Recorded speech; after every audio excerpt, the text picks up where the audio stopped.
My name is Alicia Brown. I'm the General Manager of Strategic Innovation and Enterprise at the Australian Institute of Architects.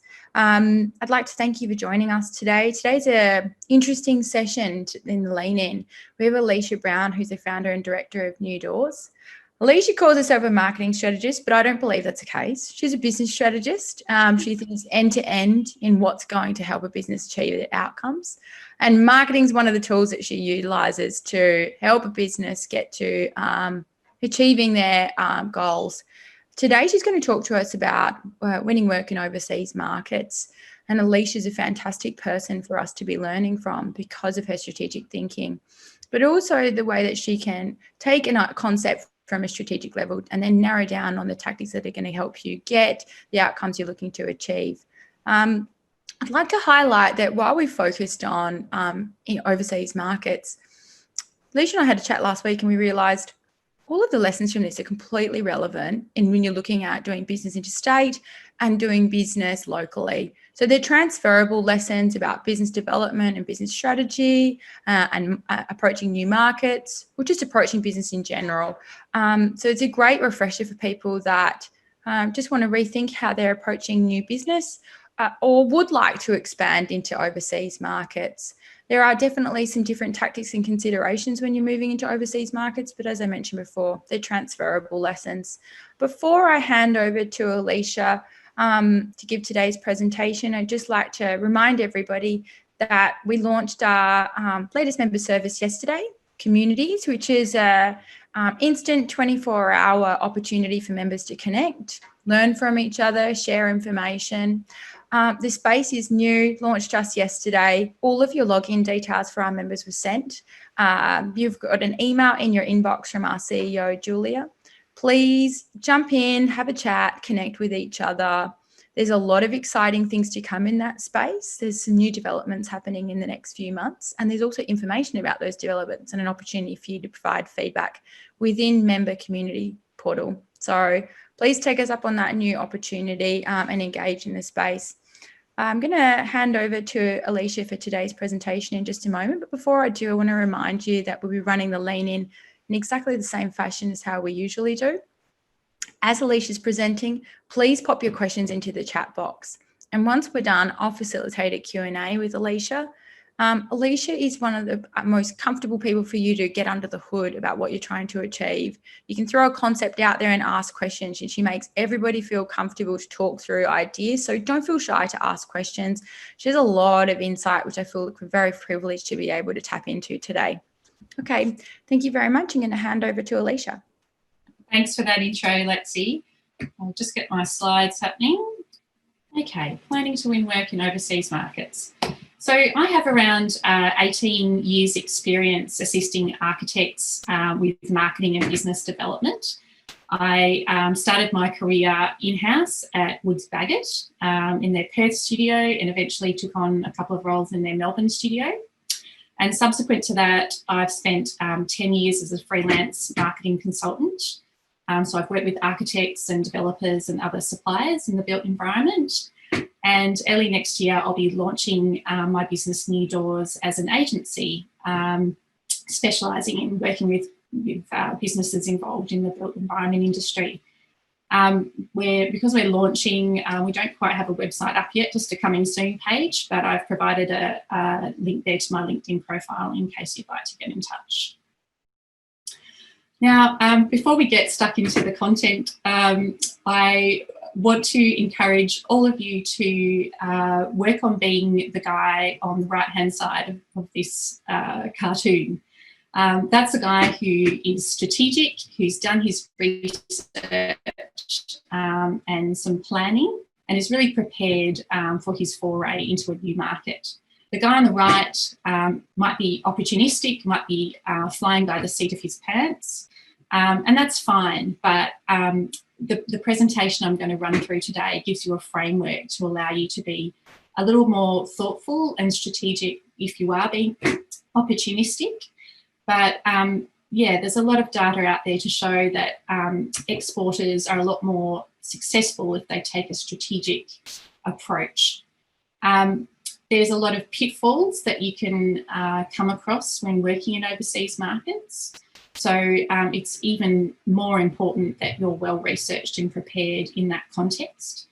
And although there are pitfalls, I certainly encourage Australian practices to get their heads around exporting their services, because there's just such great opportunities out there in ASEAN and the Asian Pacific countries that are, to some degree, not as well tapped as they could be by Australian businesses. So today we'll cover, we'll start with a high-level overview of which overseas markets and why, and then we'll get into a deeper, detailed understanding of the sorts of research and information gathering that you need to do to prepare yourself for entry into an overseas market. We'll touch on some tips around building a network in an overseas location, and we'll look at what you need to do to build a profile in an overseas market. We'll then look at some tips on bidding for work, and finally we'll look at some assistance and incentives that are available for businesses that are interested in working overseas. And as Lexi touched on, what we're going to be running through are simply good strategic business planning principles, and they could be applied to the practice you're running now. They could be applied to a move into state. They could be applied to trying to enter a new sector or industry. So yeah, they should be widely applicable to lots of people viewing today. So getting into which overseas markets and why, we're going to look at alignment with your practice vision, defining the key area of expertise that you're going to leverage to move to an international market. We're going to look at measuring demand for your services and ease of operation to begin with. So alignment with your practice vision. This is a really interesting area. I've worked with lots of practices over the years, and it's a really useful exercise to go back to thinking about what is it you're trying to achieve, what is the purpose of your organisation, what are your values. And lots of practices will tell me, oh, everybody understands that inherently. But often when you get into conversations with practice owners and leaders, you'll find that there is a little bit of diversity of perspective, and it's really helpful to all be on the same page. So you want to think about things like, what do you want your practice to look like in 1 year, 3 years, 10 years? What size do you want your practice to be? What sort of revenue do you want to be earning? How many staff do you want to be having? Locations that you're going to be operating in, and what do you want to be known for? And you want to ensure there's a really strong shared understanding around that sort of thing. I think it's really important to have a strong understanding of your purpose as a practice and an organisation, starting with the why. So why does your practice exist? What are the key ideas and principles that underpin your work? A shared understanding of how. So how is it that you work? What are the processes and that IP that underpins the way you operate? And what sorts of clients and projects enable you to do your best work? Again, a strong shared understanding of that helps everybody be on the same page and be working towards the same things. And finally, what are your values? What do you believe? How do you behave, and what sort of behaviour do you tolerate and expect from others? So a good example of how this relates to expansion into an overseas market is this little case study of a UK practice called JTP, who were looking to expand into China. And initially they thought the best places to target would be the second-tier cities where development was really at its peak. But deeper investigation revealed that these markets were quite unsophisticated. The rate of development was very rapid, and there was very little consideration of social, cultural or environmental considerations. And so to succeed in these areas, they would have had to change their philosophy, which they were not prepared to do. So I think that's a good example of how being across these sorts of things can make sure that the work you're selecting or the areas you're planning to move into are really going to align with what you're trying to do.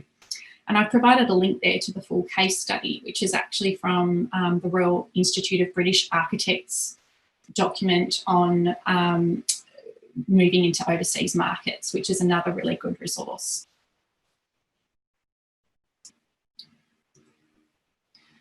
So then moving on to key areas of expertise. I'd strongly recommend that you select one key area of expertise to begin with, especially if you're moving into an overseas market as opposed to interstate. That's because you've got to raise a huge amount of resources really to, you know, if you don't have a lot of the groundwork we're going to discuss today laid, you do need to raise a huge amount of resources to break into an overseas market. So you really want to be quite strategic, prioritise one area of expertise that has the most potential.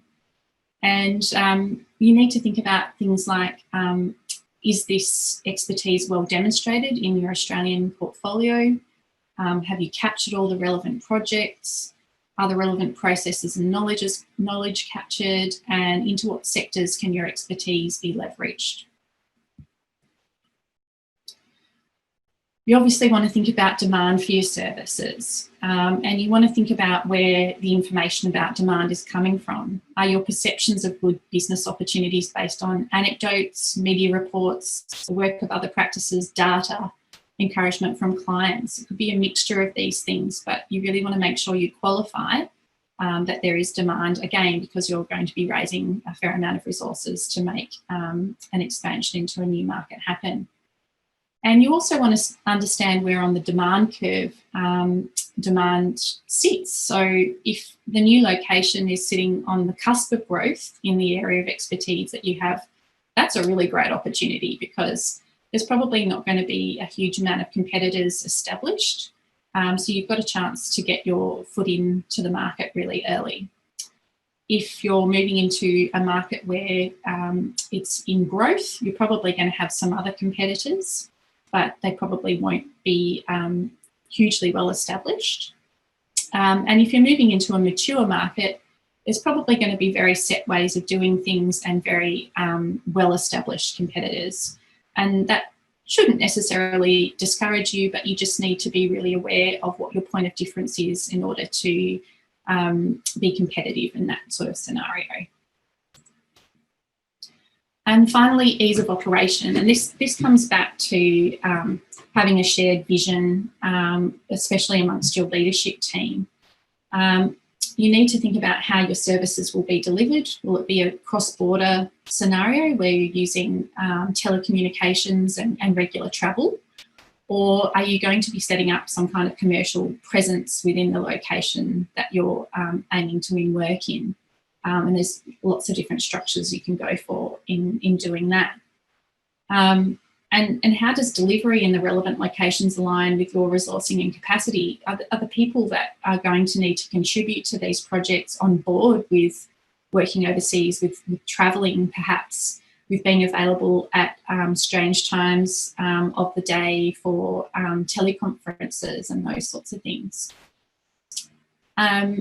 You know, time zones fits into that. What I was just saying about teleconferences, is travel to and from onerous. You know, you're talking about long flights. And can you speak the language, which is a pretty basic one.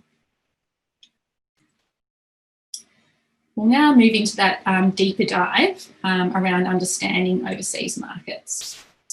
So we're going to cover 7 areas here. Political, legal, economic, social, cultural, technological, natural environment, and competition and target audiences. These components are part of a very well-established analysis tool called a situation analysis and can be applied to lots of business situations and opportunities to help you get a deeper understanding. So government is at the top of the list. What is the system of government? Is it a democracy or something that you might be less familiar with? And is it stable? Obviously, those things have major impacts on operation. And a really good starting point for this is the Austrade website, which has this great map where you can pretty much type in a location or select a location, select Brazil, and it'll pop up with a whole bunch of market profile information that provides a really good starting point. There's also state-based export assistance agencies. I'll summarise these at the end, and they, a lot of those have similar tools as well. And you really want to get reporting from global news outlets like Bloomberg, the BBC and The Guardian. They're just some examples. There'll be lots depending on the location that you're looking at to start getting an idea about how that country operates. Understanding the legal system is really important too. Not everybody has, not every country has the sort of airtight legal system that we do. And something that you need to pay particular attention to is intellectual property laws and precedents. It's probably one of the biggest business risks with working overseas is lack of protection of intellectual property. And you just want to have your eyes wide open to those risks. The right to trade is important to consider. Is there a relevant free trade agreement? And even if one exists, they're all a bit different, so it's important to understand them. There's, again, a nice summary on the DFAT website of all the free trade agreements that exist, so just getting a feel for that can be useful.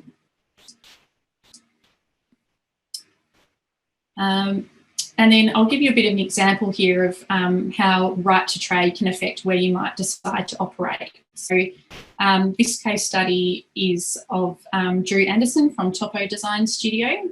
So he's a landscape architect who specialises in designing resorts, and he was encouraged by many clients over a period of time to establish a presence in Asia. And I think his first choice was Thailand and second choice was Vietnam. But his investigations revealed that he couldn't achieve 100% ownership of a company in either of those locations without some sort of complex and slightly underhand business structuring. Whereas the free trade agreement between Singapore and Australia made Singapore a much more straightforward proposition. So, you know, he was able to set up a company and bank accounts in a day to operate there. And he added that although the cost of living in Singapore is high, wages for local staff are relatively low, as are taxes. And he just loves how everything just works. You know, he travels to lots of Southeast Asian locations, for example, for his work, and just being able to get back home after being away really quickly is a real positive for him. You also want to think very carefully or make yourself aware of relevant legislation and policies. Construction regulation is a big one. You want to really understand how that differs in the jurisdictions that you're planning to operate in. And you want to do your due diligence around urban policies and environmental policies, for example. If there's specific places within a country that you want to win work, really understand what the political underpinnings are of development of that place. And finally, you want to understand the necessary jurisdictional compliance, so licensing, taxation, the corporate or legal structure of your practice, immigration, employment law, and really important is insurance. You want to understand whether and how one party may be indemnified by another, particularly if you're working with a local practice. And you need to understand what requirements there are for architects to maintain specific types of insurance. Moving on to economic factors now. You want to start by having a really high-level understanding of the economic situation of the place that you're planning to operate in. Again, some really good resources there are the World Bank. They provide some great high-level overviews. So you can type in country and a bunch of analysis comes up and there's further things that you can look into. And simply reading relevant finance publications can be really helpful too in understanding the local business environment. coming back to that concept of understanding demand, a deeper dive into the size and growth of the relevant market sectors. So you want to look at, as we discussed, the demand for relevant infrastructure, the typical forms of procurement, the typical scope of work for architectural services, and how projects are funded in the relevant sectors that you're looking to operate in. Something that can be useful here is to purchase a construction market report, and I've provided a link to a good source there. You can get a lot out of desktop research, but again, you're getting to a point where speaking to people on the ground is going to be really important. Pricing is another really important thing to consider. You want to understand how fees are typically structured, or what a typical fee percentage is. You want to understand if the target market is typically willing to accept fees in a foreign currency or not, and you want to understand how volatile the local currency is. You might also want to understand whether it's viable. An example that pops to mind is a practice I've worked with that bid for a project in Bali, and the feedback they got from their proposal was that they could build a whole building for the cost of the fee for the design. So yeah, being aware of those sorts of things can sort of save you time and energy. Obviously, you want to understand the propensity for corruption. Bribery is a big one. Transparency International provides a corruption perception index that can be a good guide. And an example here, also from Drew from Topo Design Studio, was that when he investigated setting up an office in Vietnam, he was told he'd need to employ someone just to manage his bribes. So, you have to ask yourself whether you're really comfortable working in an environment like that or not. Another really important consideration is the business environment. Do you really understand who's who? Who are the movers and shakers in that location? And do you understand what deals and projects are getting attention and the general business trends? A good example of where that can cause you to come a cropper was provided to me by Peter Raisbeck. He shared an anecdote about a company called DevNet. They're a tech company that were really successful in Australia in the early 2000s. And they set up in Hong Kong and had only been there for a few weeks when the son of a prominent billionaire showed up at their offices and wanted to pitch to them to invest in their company, which you'd think would be fabulous, but they were totally oblivious to who this guy was. They didn't take his presentation very seriously, and it seems like they came across as being quite rude. And this guy went back and spoke to his father about the experience he'd had, and this company was virtually blacklisted in the Hong Kong business community. So you don't want to be a cowboy, you want to be really clued in to who's who.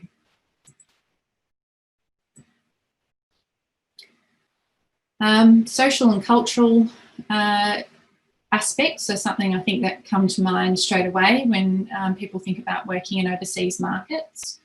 You want to think about social customs, things like religious customs and holidays and attitudes to time and punctuality. The SBS Cultural Atlas is an incredible starting point here if you're totally unfamiliar with a culture. You can virtually click on a country and just work through all this great information. So that's a wonderful tool. Obviously, experiencing the country for yourself is going to be the best way of gathering information, and potentially utilising a local guide or partner to help navigate the culture as well. But you really need to think about how these things affect the business culture. So what are the commonly spoken language or languages? How is etiquette and body language understood? What's culturally appropriate verbal and written communications? How does the culture affect the nature of contracts? And what is the attitude to awarding contracts to foreigners? Is that going to be something that's hard to surmount? You also want to understand societal trends. So what are the overall demographics of the place? Is it a predominantly aging population or a younger population? What are the shifts that are happening? Are they educated, not educated? Are they middle class? All of that sort of thing. And major trends. I've already mentioned population aging. Are they urbanising? Those sorts of things are very important to understand. So you can get a long way with desktop research there, and joining local and international industry associations can also be really helpful. Not to forget understanding the social cultural aspects of architecture. Obviously history, style, trends and influences, and the cultural impact on spatial requirements in relationships, fixtures and fittings. I'm not going to tell you guys how to research that. Technological aspects are really important. What's the communications infrastructure like? Is there reliable internet connectivity and speed? The Global Innovation Index is a good starting point there. Business technology. What's the level of sophistication with software and compatibility? You can talk to suppliers here, but it's really important to talk to people on the ground as well. And construction technology. What are the common construction systems? What's the availability of skilled labour and the common construction materials? Natural environment, this will tie in with your architectural research to some degree. Obviously you need to understand the climate. You want to have a really strong understanding of the geography. You know, what's the urban, suburban or peri-urban rural mix, the level of urban infrastructure, ease of movement, special districts, so on and so forth. And there's just nothing better here than exploring and experiencing this for yourself. Which is obviously something you won't be able to do right now, but would need to do down the track.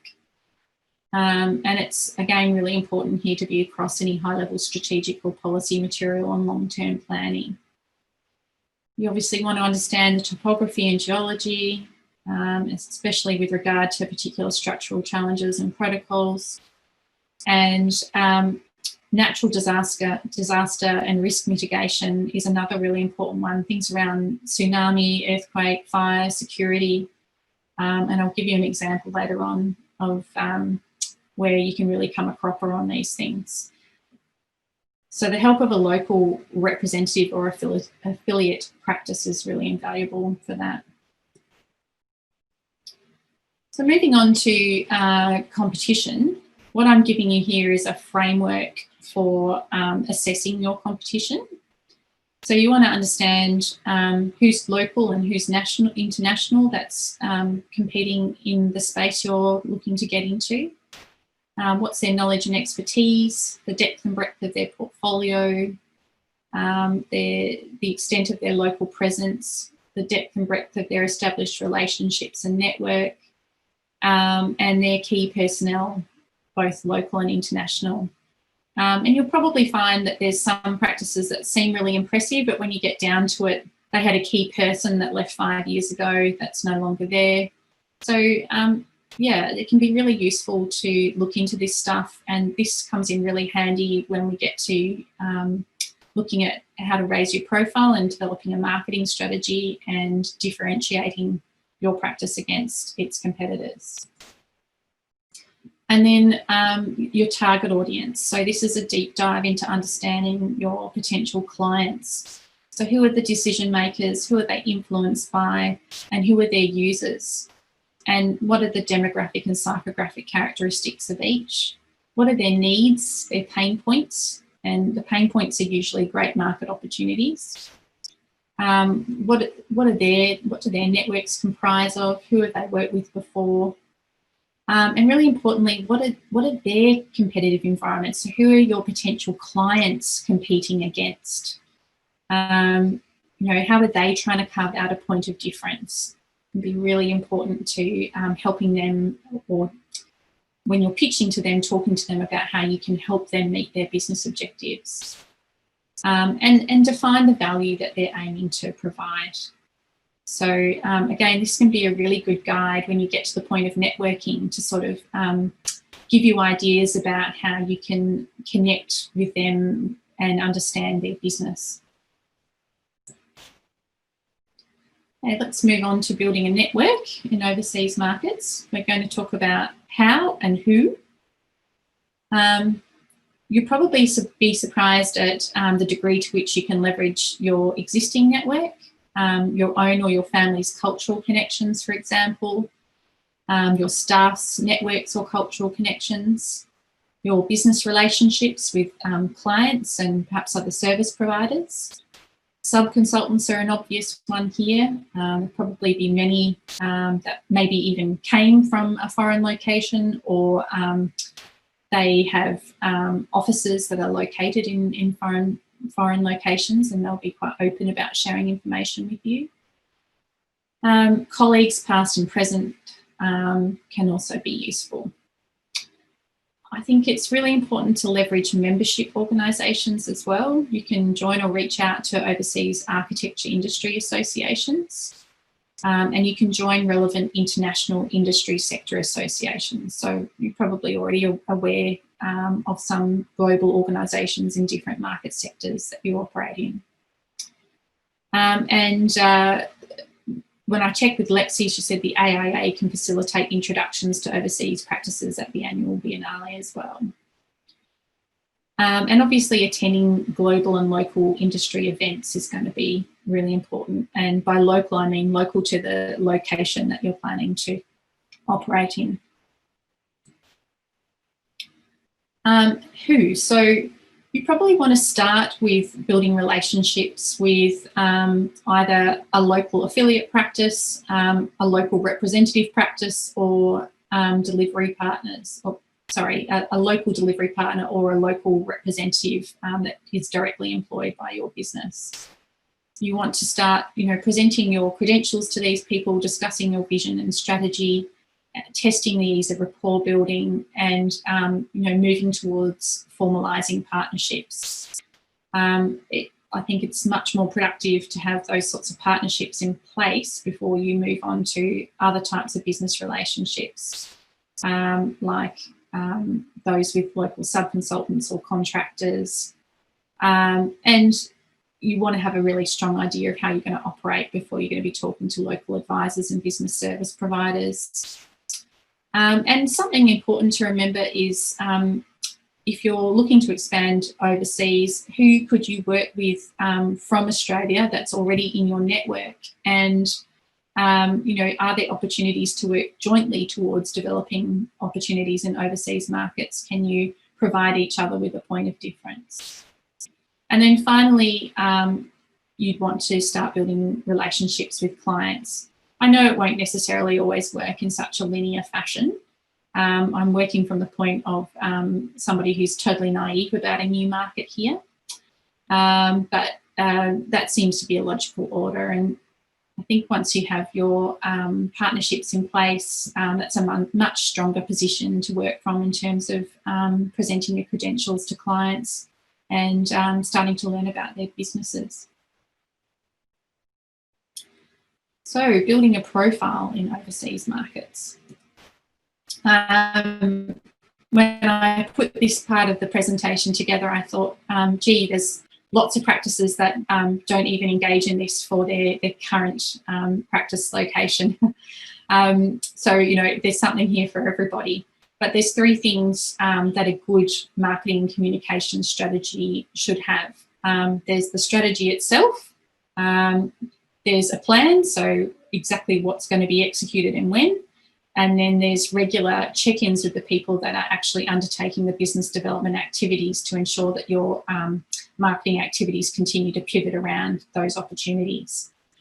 So starting with the strategy, you want to look at your market positioning and messaging. So this is going back to that deep dive, that situation analysis with the political, legal, economic, social, cultural, ending with your target audience and competitor analysis. So the target audience and competitor analyses in particular will contribute to helping you establish a compelling market position and compelling messaging. And then you want to set some objectives. What do you want to achieve in terms of, project revenue and what marketing objectives do you need to put in place to support that. So then you get into more detail. So what are the specific channels of communication that you need to be engaging with? The website is absolutely key here. You know, business development is so digital in the sense that you might meet somebody face to face, but then if they're interested in you, they'll go away and qualify what they've learned by doing some online research. So you want to make sure that when people visit your website, they get a sense that you are proactively present in their location. And again, the Royal Institute of British Architects have a really great guide on internationalising your website that you can access there. Because of that digital aspect of networking, that's so relevant these days. Social media is really important too, and it's such a great vehicle for getting thought leadership out there. You want to look at the local and global business and industry press, and you definitely want a presence at relevant events and conferences. And then you want to look at your content marketing. So these are the materials and messages that you can put out into the marketplace to A, let people know that you're a new presence, and B, give them a sense for why they might want to work with you. So good content marketing can be the beginning of a project pipeline. It can be the first touch point that gives people in a new marketplace knowledge about who you are as a business and what you might be able to offer before they actually meet you. So, you know, this is stuff like project-related content,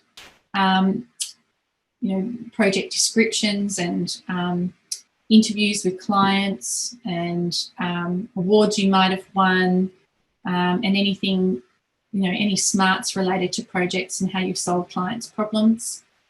There's people and talent related content. So who are the key people? What can they bring to these markets? And then thought leadership. So what are your opinions? What trends are you observing? What are your design smarts and guides that you can provide to prospective clients to help them make business decisions? So that's the strategic part. And then there's the plan. So that's actually deciding exactly what marketing activities you're going to engage in over what period of time. And I would encourage you, if you're moving into a new location, to plan a launch campaign or a series of marketing activities that announce your presence in that new place, and then to back that up with ongoing communications. And then finally, you want to be your marketing team and your business development or sales teams want to be meeting and having discussions on a regular basis, because the business development people will be on the ground meeting people and getting wind of things, and they'll be able to bring those insights back to the marketing team, and the marketing team can help react to those and build content that paves the way for specific opportunities. And I think overall what I'd say about marketing communications is in an architecture practice, their core purpose is to serve your project pipeline. So you need to have a strong sense for the areas that you want to be winning work in and the level of revenue you want to be earning in each of those areas, and your marketing and communication strategy should be designed to support that. Bidding for work. There's a few things to be aware of here. I think most importantly, think of it primarily as an investment in raising your profile. It's an opportunity to establish and strengthen relationships and to build your market experience and knowledge. There may be a chance that when you're first moving into a foreign location, you may have a spate of unsuccessful bidding as your market knowledge improves. So it really is an investment and an opportunity to improve that market knowledge. You also want to look carefully at the rules or the contract. So if it's competition, I guess that's where rules come in. If it's with a private client or a government client, there may or may not be a contract that you can refer to, but you want to look very carefully or ask questions about liability and about intellectual property. And if those rules or contract items are unfavourable or completely unclear, you need to be prepared that you might have IP stolen, or that you might be carrying some risk around liability, and you need to think about whether that's something that your practice can carry. You want to consider the opportunity in light of your which overseas markets and why analysis, particularly in light of your practice vision, purpose and values. You want to research the opportunity thoroughly. So that situation analysis framework that I shared with you is a really powerful tool for doing that. In fact, if I'm employed in my capacity as a marketing consultant to assist practices with a tender submission, even at home, that's the tool that I apply to helping build a strategy, a winning strategy for that tender. And obviously, if you've been collecting information about a location in general, that can really be fed into any bidding that you're doing as well. Consider partnering with a local practice of record from the very beginning of a opportunity and even in a competition scenario. And I'll give you an example of why that is a good thing to do. So Tandem Design Studio, they won an international design competition for a project in China in the early 2000s. They were a young studio and they were extremely excited about this global opportunity. The practice directors, Tim Hill and James Murray, went in 2-week shifts to China back and forth to service the project, and it became extremely exhausting. But what they found was that when the project got into the planning phase, they were really bogged down by issues to do with fire regulations and earthquake regulations, and they were far more onerous than the regulations we have in Australia, to the point where they were almost unable to deliver the scheme as it was designed for the competition, which potentially put them in breach of contract. So it was very stressful. So it's just a good example of why you shouldn't fly by the seat of your pants and assume that you can come up with a good solution in a foreign jurisdiction. You really do need to understand their on-the-ground planning constraints. And a final tip, this one's from Drew from Topo Design Studio. He basically doesn't do a project unless the client is willing to pay a mobilisation fee. And he said that, it sorts the wheat from the chaff. If people aren't into that, then you've pretty much dodged a bullet in terms of the client that wouldn't have paid anyway. But he said even so, he has clients that take an extremely long time to pay, and occasionally ones that don't pay for later stages of projects at all. And he has accepted that as a reality of doing business internationally, where you just don't have the same forms of recourse as you do operating exclusively in Australia. To finish off, we'll talk about assistance and incentives that are available. The Export Council of Australia has some great resources. They have great events. There's opportunities to network with people that might be operating in the jurisdictions you're considering. There's awards and there's courses and things like that that you can draw on. So that's a great resource. The main form of funding is this thing called an Export Market Development Grant, or EMDGs. They're available to any Australian business. I think they reimburse up to $150,000 worth of promotional expenses, and you can apply for them up to 8 times. So, that's a really good piece of support You do have to remember, though, that it is a reimbursement scheme, so you need to have the cash flow to support promotional activities in the first place. This link to Austrade provides a really good roundup on export assistance and funding, so that's worth having a look at. And there's also Export Finance Australia, so they can help with low interest loans and other forms of financial assistance. And I sort of thought when I looked into them, maybe they only deal with really large businesses, but it's not the case at all. There's some definitely small to medium enterprises that they've helped with some really tricky financial situations. So they're well worth looking into as well.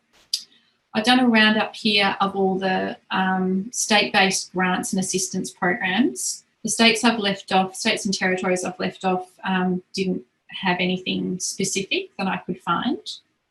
But I have provided a summary here of the state-based export assistance agencies. So the bigger states have really dedicated services, whilst some of the smaller states or smaller in population states have sort of tips that are incorporated into their general business development agencies. So that's all for today. Thank you very much for joining me, and I really hope that that's provided some insights and a bit of a framework for thinking through any move that you're intending to make internationally or otherwise. See whether we've got any questions. Hey, Alexia. Hi there. I'm not sure if everyone can see me. We might have to stop the screen share. Yeah, sorry, there you go. Perfect. So to kick off the questions, I've asked one, and this is a little bit leading Alicia because we've talked about before. So what are the top 3 areas of improvement, we'll call them areas of improvement, not mistakes, that you see in firm marketing or business development generally? So I just want to pull some expertise out of you, across the board, because these will refer back and dovetail into what you've just said quite nicely. By the way, thank you for that presentation. That was very detailed, and the resources you've provided, I think, are fantastic, and the framework is, as we mentioned before, good for analysing BD, business strategy, marketing across the board. So I really appreciate that. So I had a couple of moments to think about the question. Yeah. So, sorry, can you repeat the question? I think I got distracted after you went into the other topic. What are the top 3 areas of improvement that you see? You're working across so many different firms. You can see common mistakes in firm marketing and BD. Well, I think the most common mistake is that there's no planning around it. It's sort of very reactive. It's particularly reactive to economic changes, for instance, COVID. So, that we need to have in place good business development pipeline activities. So I think those 3 things that I went through, you want to strongly understand which market sectors that you're operating in. You want to understand what opportunities are available in those market sectors, and you want to understand the sophistication of your networks in those sectors and where the gaps are. And you want to be proactively building business development and relationship building activities around where those gaps are. And this requires real consistency. So, engaging in some practices it's weekly, some practices it's bi-monthly, some practices it's monthly. You sit down with your business development teams and actually discuss what it is that you've been doing in light of a broader strategy, and that you do that hand in hand with the people that are doing your marketing, so that when there's opportunities, specific market opportunities, the marketing team can get going in supporting those as well. I think just some planning and consistency is what's missing from most practices, and strategy. Yeah, I agree with you. I learned something from a colleague that's a partner at a law firm called Holding Redlich, Scott Alden, who I believe you might have met before, and other people here might have. Now, Scott does a lot of public speaking. I haven't seen somebody hit the airwaves as much as he does. And he is a very good feeder of new business development because he gets himself out there, but he's also he understands a lot of people's needs, and he's able to have a conversation that just opens the opportunity. Sometimes it doesn't. And I very honestly said to him, how often before you speak about a new topic or you're, addressing an issue in the industry, do you see that convert to business? So it's an interesting thing to think about, isn't it? And he said, absolutely. 5 to 6 months. Yeah, this is where content marketing offers a really great opportunity, because you can be getting yourself out there in terms of having these conversations at an earlier point. Yeah, and so he's thinking that his strategy is he's always got himself out in the market. He's creating those opportunities, but he's consistent. Exactly what you've just said. He knows that he has to be feeding a pipeline, and to be doing that, he has to be planning ahead. So he sort of forecasts what's the next best thing, gets himself out there and starts to hit the airways and talk, but knows it won't drop straight away. He has to plan ahead. So that's why I think your points are really relevant.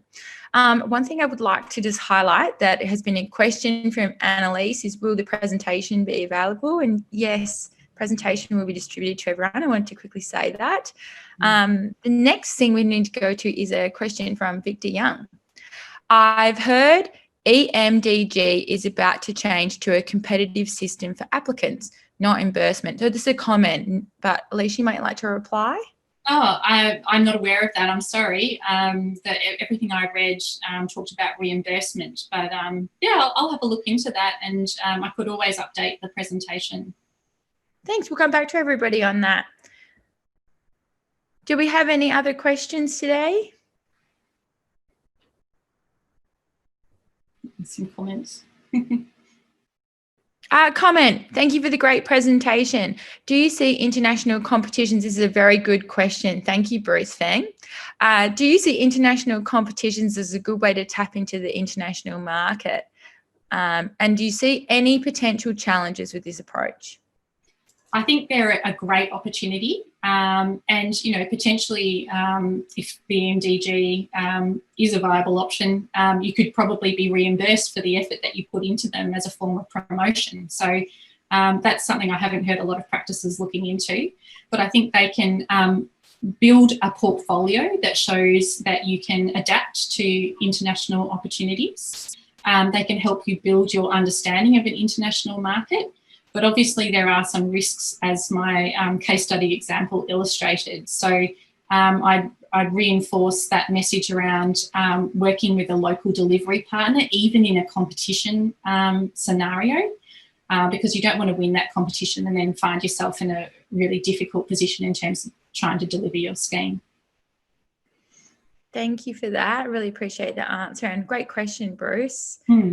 Another way to be able to get insight, and Alicia, you might have covered this in your presentation, but I've found that one way for firms to be able to get insight is through allied markets. So there was a really good framework that Alicia's provided, and what are the considerations, but then it's hard to sometimes get all of the detail and the blood and guts, the war stories that can help you make a decision about go, no go when you're moving into other markets. Allied professional services see you as a true collaborator, and they're still getting good insight that's useful. Yes. Still looking at the same sort of contracts, generally the same framework of the contract. Absolutely. Yeah, no, they're a great source. And I should have also made the point when I was talking about assistance and incentives that I've heard a few comments thrown around when I was researching this presentation that Austrade are fairly useless. I think you've got to use services like that proactively. So if you follow a framework like the one I've provided today, you can use services like Austrade as a gap-filling resource. So I really haven't been able to find enough information about such and such. What can you do to help me with that? I think if you expect Austrade to hold your hand and walk you through the whole process, you won't get a lot of value out of it. But if you're really utilising those services to help you fill those knowledge gaps, you'll get a lot more out of it. That's a really good, I think, bit of insight, and also expectations management and what to expect from the team at Austrade, because they're limited in that they can't have the same one-on-one approach to everybody. but I have seen them at times where there's key areas of specialisation and opportunities come their way, connect the dots. It's not feasible for them to do that all the time. I mean, let's be honest, they're not our own personal business development team. They're just opening some floodgates. So it helps to provide a framework of expectation. Thank you for that. Got to have the right questions for the experts. Yeah. Do we have any other questions today? Well, we have an expert here. Perfect. We've got Viet Pham, a question here. Could you please share your experience about managing overseas offices? Oh, that's really broad. Look, I think there's just a range of things that you have to have in place to manage an overseas office. And, oh gosh, I think that could be a whole presentation in itself. I don't know where to start. I've got all these things pinging into my brain. You know, one of the major issues that I've seen in my experience is trying to develop a culture that's aligned with the existing business operation in Australia. That can be a huge challenge. There's obviously heaps of operational challenges. So it comes back to being really well researched and very strategic and methodical about how you establish that overseas office, I think. Yeah, I think that's the best answer I can give to such a broad topic. Yeah, well, I think that's a great answer. Thank you. One thing I know a lot of firms are looking at is how can we utilise lower cost economies with great skill sets? And it speaks to exactly your answer. Firms are recognising you can't just set up an office and leave. You need to have a staff member that has a relationship with both firms. You're well researched, you have that consistency in the relationship, you build the trust. It's a very big area, which could be more than one presentation, I think. It's a very big one to look at, but very interesting. I think we have to remember overall that architecture is a highly relationship-based industry. And yeah, in the end, it's about relationships between people, whether it be clients or staff or whatever. And we've got to cultivate and nurture those relationships. Agreed. Okay, we've got some more questions that have come through. This is fantastic. Thank you, everybody, and for Alicia for our answers. Okay, we have Firas Alcoa. Sorry about the pronunciation there, Firas. So says, first, a great presentation. Firas, an architect from Perth. What do you think about calling on international networks contacts when we may not currently be in constant contact to start? This conflicts with the concept I know, don't wait to network until you need it. That's a good point. Yeah, I guess so. I don't think there's any harm, though, in reaching out to people you haven't been in contact for a while and just being honest and saying, you know, my practice is considering a move into your marketplace and I'd be really keen to chat to you. I don't know. I think you have to think about when people have reached out to you for your help, and I think generally people are thrilled to help someone out when they're asked. So yeah, I wouldn't be so concerned about that. But I understand the question, because I think when you know that there's something you want to get out of an interaction, it makes you feel selfish. But yeah, just be honest and you know, say that you're after some help, and people generally will be helpful. I agree. Thank you for that. Next question is from Hamish George. Have you seen challenges put into place by local general commercial suppliers such as banks, insurers, etc.? Have I seen what put in place by them? Challenges by local commercial suppliers, so banks. Oh gosh, yeah. I mean, sometimes you've got to have a like a bank bond to protect, you know, the services that you're offering. It can be really hard to get something like that in place. This is where Export Finance Australia can be invaluable with situations like that. That's one example I can think of. I mean, going back to Drew at Tropo Design Studio, he's often working in very remote locations. So he's had to develop a whole logistics supply chain around shipping materials into locations. So these are some of the broader things you need to think about, I guess, depending on the opportunities that you're pursuing. And it goes to showing how detailed your understanding has to be of each marketplace, so that you don't back yourself into a corner and find that you don't have the knowledge or expertise to deal with some of these challenges. Thank you for that, Alicia. I have a comment here from Vu Chong. Can I suggest the Institute's international chapter counsellors are also a good point of contact, as they have exposure, have worked internationally before? Thank you for that. That's really great. And it dovetails back into my plug that I gave at the beginning of the session around our new online platform. The concept in that platform is that we can connect all of our members around the world, because the AIA has members that are around the world. And you can jump on, you can search for a member by their location, by their skills, by their name, and you can connect with them. So you can get that insight. And just as Alicia has said, people are happy to help one another. I think it's innate in all of us. It's just a natural thing. And if you have an authentic relationship, you might not have spoken to someone in the past, they're happy for you to pick up the phone and do exactly what Alicia said. Just say, hey, sorry, I haven't spoken to you for a while. I think people are happy for that. Absolutely. Okay, well, I think we're getting close to closing off now. We've hit 1:04, and I try not to go any longer than 5 minutes past 1 o'clock. Thank you for all of the questions, everybody. Fantastic presentation, Alicia. And really well researched, goes to show her methodology and the way that she thinks.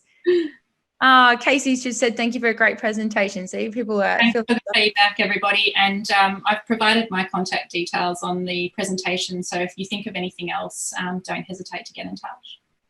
Thank you. Well, I will look into that EMDG question and provide Lexi with an updated version of the presentation.